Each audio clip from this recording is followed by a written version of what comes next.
While John Deere was killing state legislation, farmers found another way. Eastern European tractor hacking communities had cracked John Deere's software years earlier.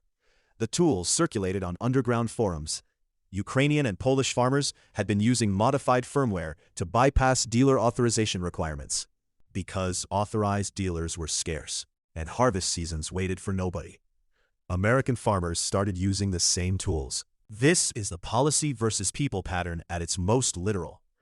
The policy said you need dealer authorization to access your own equipment's diagnostic system. The people downloaded firmware from a Ukrainian forum and bypassed the authorization entirely. John Deere's response was to argue that this created cybersecurity vulnerabilities, which is technically true. Unofficial firmware modifications do create security surface area. It is also true that the vulnerability existed because John Deere created a system where farmers had no legitimate alternative. The cybersecurity argument is the new safety argument. Same structure. Manufacturer creates a restriction. Restriction forces users into unofficial workarounds. Manufacturer points to the workaround as proof the restriction was necessary. The workaround is the proof they needed the restriction. The restriction is the reason the workaround exists.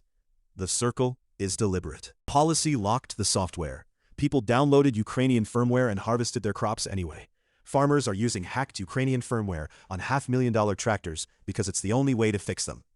At what point does a workaround become proof that the original restriction was illegitimate? Give me your line. Like and follow for more.